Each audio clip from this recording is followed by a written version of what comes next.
Je peux retenir de la comparution de M.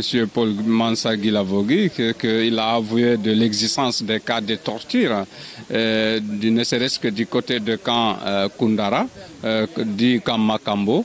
Il les a avoués qu'il n'a pas participé, mais qu'il a vu celui qui commandait ce camp d'ailleurs infliger des cas de torture. Et vous savez que les événements du 28 septembre, ce n'est pas les éléments perpétrés le 28 septembre seulement, mais c'est le 28 septembre et les jours suivants. Alors, les lois guinéennes prévoient quand un accusé est face à un pool de juges qu'il soit assisté d'un avocat, de son conseil. C'est une évidence de la loi guinéenne.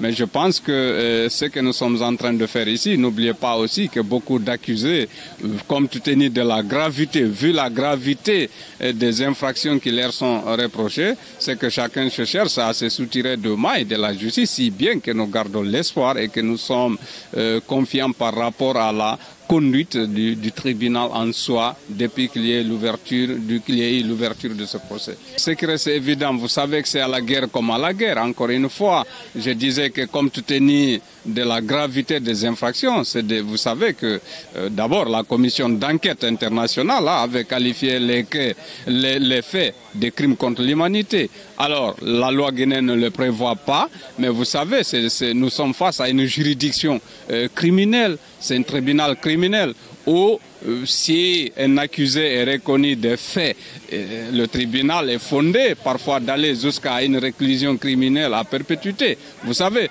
donc il y a des stratégies de défense qui sont élaborées aussi. Vous savez, c'est à la guerre comme à la guerre. Comme on le dit, tous les moyens utilisés pour se soustraire, mais par contre aussi tous les moyens utilisés pour administrer les éléments de preuve aussi sont bons. Voilà donc à la guerre comme nous assistons aujourd'hui.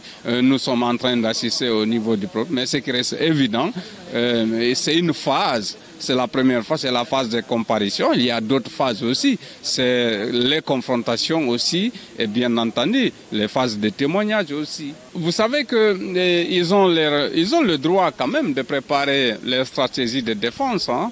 Mais vous savez, le tribunal, il faut prouver les choses.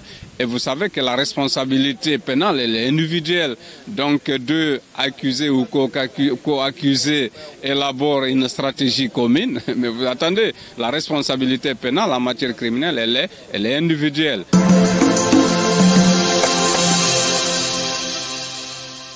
Ce que je retiens de sa comparution, c'est grâce à lui qu'on a su quand même qu'il y a eu des tortures au niveau de camp Koundara, qu'on appelle présentement le camp Makambo. Sinon, tous ceux qui ont passé là, ils n'ont jamais reconnu qu'il y a eu des tortures là-bas. Donc, c'est ce qui prouve qu'effectivement, il y a eu des arrestations et il y a eu des tortures au niveau du camp Makambo. Quand même, ce qu'il comprend, c'est qu'on est en train de le traduire en français, en chouchou, il comprend bien et se défend à travers ça.